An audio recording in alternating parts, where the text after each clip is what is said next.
Hello, thanks for tuning in. Today is Monday, April 3rd, 2023, and last Monday, on March 27th, I went to see my psychiatrist. I see a psychiatrist because I have been diagnosed with schizoaffective disorder. If you've never heard of schizoaffective disorder, don't worry, a lot of people haven't. It's more rare than schizophrenia, and it's basically a combination, a cross between schizophrenia and a mood disorder, either bipolar disorder or depression. My variety is depression. So let me take you back before I go into the appointment. Let me take you back a little ways for the highlight reel of my mental health journey so far. I'm pretty sure that it started in high school. I felt really bad in high school. In a few different ways. I think I was depressed, but when I was in high school, which was like 10 years ago, no, it was more than 10 years ago. Mental health was kind of not really talked about that much, and I think I'd heard of depression once in my life when I was a kid, but I didn't really get it because it was never explained to me. So I'm pretty sure in high school I had depression, and then when I fast forward to like 2016, I'm in grad school in another country, and that's when the paranoia set in. So I started feeling like people were watching me or following me, and I also felt the depression in a different way. So I had no motivation to do homework. I had very little interest in doing things, and I just felt kind of malaise basically, and something in me decided to go to the doctor. I don't know why you'd go to the doctor if people are following you.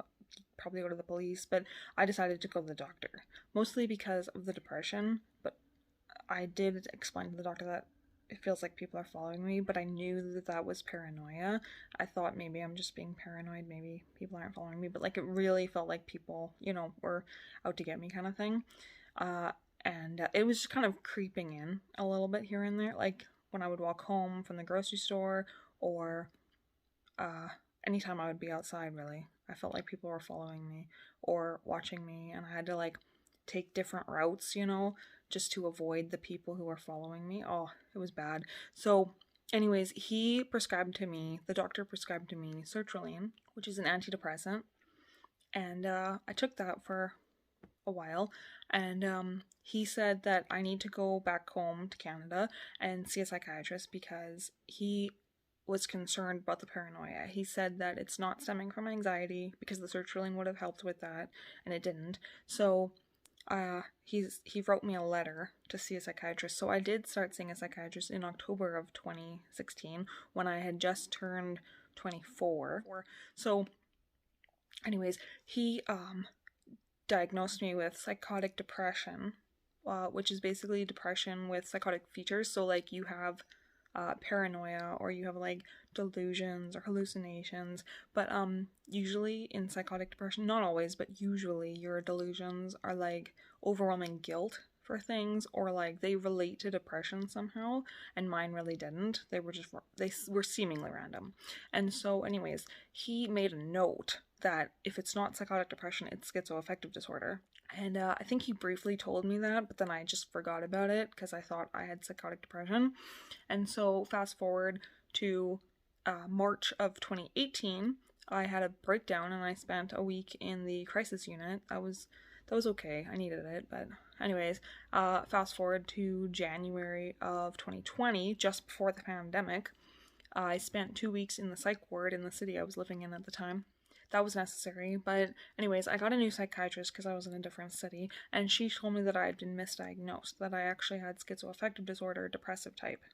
And I thought, okay, I don't know what to do with this information. I don't feel any different. And people kept asking me, how do you feel about your new diagnosis? And I was like, I don't know. It's just a label for like how I am, a label for like my way of being.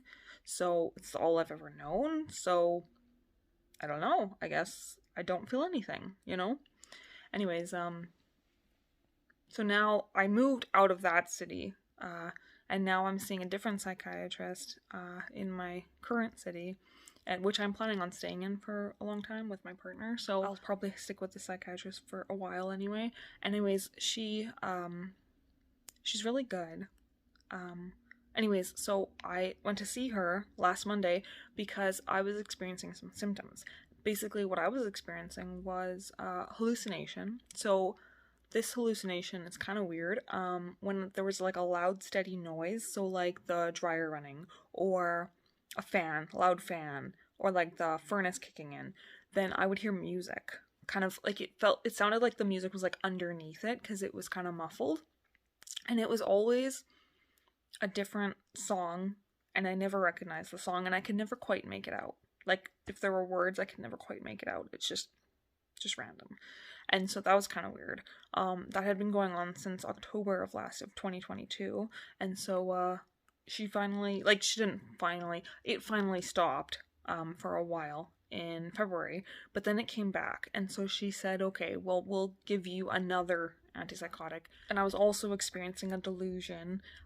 Don't laugh at this, but I thought that a secret government agency was trying to recruit me to work for them, and they were testing me by implanting thoughts in my head that were like suggested delusions, but I didn't believe them.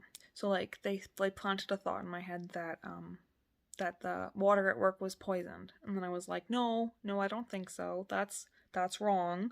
And then they sent me a message or a thought that was the people at work are out to get me. And I thought, no, that's not the case, I talked myself out of it. Anyways, that's what I thought. But it was just a delusion, like it was just kind of random. So she gave me another antipsychotic. So now I'm on 5 medications for my schizoaffective disorder. Let me know if that's like a lot. I don't know if that's a lot. I used to only be on 2, and then they slowly increased over the years. So, like, I feel like a lot of people with schizoaffective probably are just on 2. Like, you have your antipsychotic, then your antidepressant, because that treats, like, the antipsychotic treats schizophrenia, and the antidepressant treats the depression. And then, of course, if you have bipolar, you might need another one, like a mood stabilizer. So anyways, I'll tell you what the meds I'm on. So I'm on venlafaxine, which is an antidepressant, as well as bupropion, which you might know as well, Butrin, which is another antidepressant. So I have 2 antidepressants. I'm on lamotrigine, which is a mood stabilizer.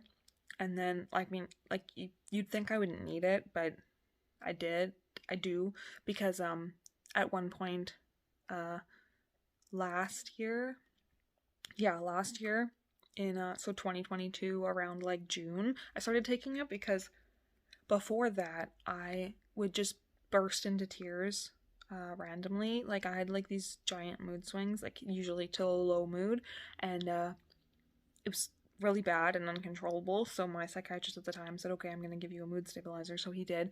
And I think lamotrigine doubles as an epilepsy medicine, but don't quote me on that. I just thought that it did, but I'm not sure if it did. Like, I thought I heard that, or I thought I noticed it when I looked it up or something. Anyways, then I'm on 2 antipsychotics. So I'm on ziprasidone, which is better, like the brand name is Geodon. So I don't know if you've heard of that. And that one is at the max dose. Oh, and I should have added the venlafaxine, the antidepressant, is at the max dose, and then the Wellbutrin is at the smallest dose, just to like augment.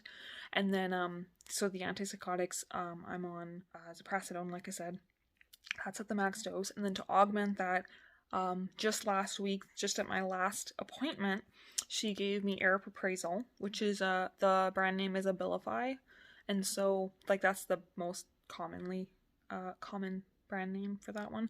So she even called it Abilify when she prescribed it to me. She's like, oh, okay, I'll put you on Abilify.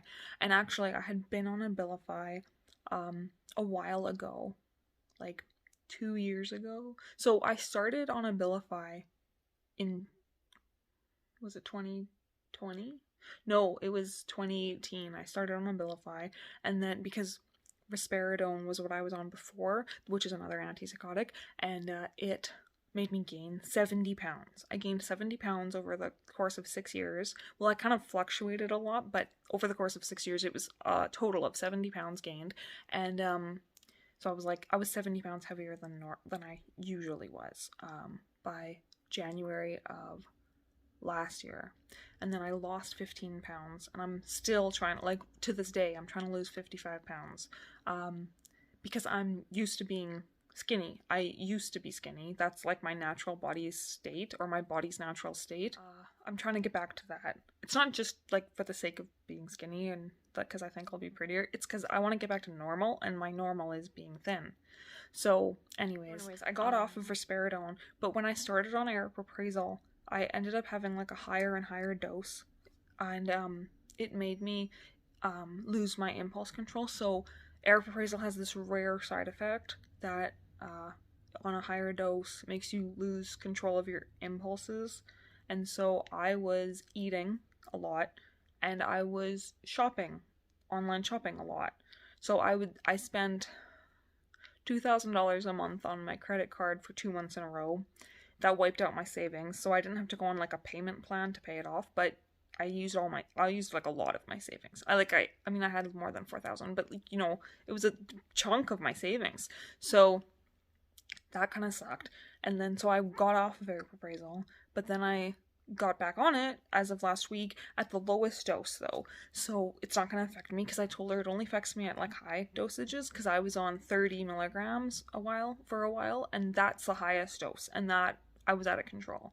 So now I'm on the lowest dose just to augment my ziprasidone, and if she has to raise it, like I think I have to be on like 10 or 15 even before I get that impulse control issue. So if she has to raise it, she probably won't have to raise it to like 10. But even if she does, I feel like I'm better prepared for that side effect now, so I can actually like fight back basically. So there you have it. That's my mental health journey in a nutshell. Those are just the main highlights of the journey. And so thanks for tuning in, like I said at the beginning, and I'll see you later. To close out the video, please enjoy this footage of my puppy drinking water. Thanks.